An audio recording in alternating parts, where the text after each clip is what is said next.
Les Stroud, the famed survival expert known as Survivorman, developed an obsession with Bigfoot after a series of strange and unexplainable events that occurred during his wilderness adventures. His story isn't one of a sudden epiphany, but a gradual fascination that grew from skepticism to serious intrigue. As someone who has spent decades alone in the wild, Stroud's deep knowledge of nature gave him a keen sense of what was normal and what wasn't. His encounters began to challenge everything he thought he knew about the wilderness. Early experiences, the seeds of doubt. Les Stroud, initially, wasn't someone you would expect to become interested in Bigfoot. As a survivalist, he relied on practical knowledge and scientific reasoning. His entire career was built around showing people how to survive the harshest environments using only what nature provided. Bigfoot was, at best, a myth, something to be brushed off. But during the filming of Survivorman, Stroud started experiencing unusual things that he couldn't easily explain. First encounter. I was in Ontario, Canada, practicing survival skills. With a good friend of mine, we were staying by a lake called the Moon River in Ontario. My friend built his shelter about 100 yards away from me, and I built my shelter on my side of the lake. Later in the night, around midnight, I'm sitting at the shore of the lake and I hear this horrifying screaming that sounded like a group of women being tortured. It was that bad. Not much scares me, but I can tell you, that scared me. I woke up my buddy Doug, who somehow slept through the whole thing. I said, "Did you just hear that?" He said, "No." I replied, "Well, I'm not staying here." That's for sure. I packed my stuff up and left. Second encounter. I spent a year living in the woods with my ex-wife. During the year leading up to that year, we both went up and did a research trip in the area, and we were camping one night. I heard very heavy bipedal footsteps walking towards our tent. I know it wasn't a moose or a bear. I've heard them multiple times. When I think back to that night, and I wish I poked my head out of the tent and checked to see what it was, but I didn't, because I was just too scared. So instead, I shouted out, "Hey, we're in here!" I heard two more heavy stomps, and it was as if it just turned and walked away. Third encounter. During the making of Survivorman, Alaska, I was filming and working on my shelter. I put the camera down and continued to work on my shelter for the night. As I'm working on that, I hear this massive sound coming from the tree line, and I just froze in place. I couldn't believe what I was hearing. Then I heard from the same location, very ape-like whoop sounds, like a gorilla would make.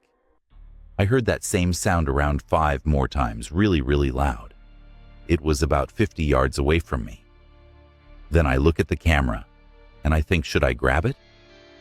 I decide to grab my camera, as I do. This thing just starts crashing into the woods until I can't see or hear anything anymore. And it was something that I just have never heard in my life. Fourth encounter. I was filming Survivorman Bigfoot. It was a dark and stormy night in Tennessee, and I was walking for a few miles on this trail. It wasn't raining, but it was windy and dark. The trees were blowing. It was a really spooky scene. As I'm walking, all of a sudden I feel my hair just stand up, and I felt like something was there with me. I didn't feel in danger, but just felt a little uneasy, and it's very rare for me to ever feel that. Then out of nowhere, right in the center of my head, I just hear these words. "If you want to see us, then stay the night." And it really freaked me out. I stood there for a second in complete shock. I came to the conclusion that I was not ready to deal with this situation. And for whatever reason in my mind, it just felt like there was a big male Sasquatch and a juvenile with him about 150 feet away, up a hill. In the end, I replied in my head to him, "No, I don't want to," and the answer back was fine. Then they turned and walked away. That was all in my mind, but as they turned and walked away, all the hair on the back of my neck went down, and I felt completely relaxed. From skeptic to believer. Les Stroud has always been careful to avoid labeling himself as a full-fledged believer. He doesn't claim to have seen Bigfoot with his own eyes, but he does admit that his experiences go beyond what he can explain. The sounds, the footsteps the apparent mind speak, all of these were compelling pieces of evidence that left him questioning the boundaries of what was possible in the natural world. Stroud's obsession grew, not out of a desire to prove the existence of Bigfoot for fame, but out of a deep need to understand the mysteries of the wilderness. Mysteries that even someone as experienced as he was couldn't explain.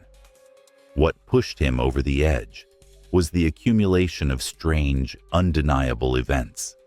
His scientific mind, always rational, now struggled to explain what he had encountered without entertaining the possibility that something was out there, something watching, something elusive. Since those initial encounters, Stroud has devoted considerable time and effort to researching Bigfoot, going on multiple expeditions to document evidence and hear eyewitness accounts. While many dismiss Bigfoot as myth or hoax, Les Stroud stands in the middle, open-minded, haunted by the knowledge that, in the vast, uncharted wilderness, there are still things that defy explanation. Les Stroud's obsession with Bigfoot comes from a place of deep respect for the unknown. As someone who has lived more intimately with nature than most, his experiences suggest that sometimes even the most seasoned experts are left grappling with mysteries that seem too wild to be true, yet too real to be denied.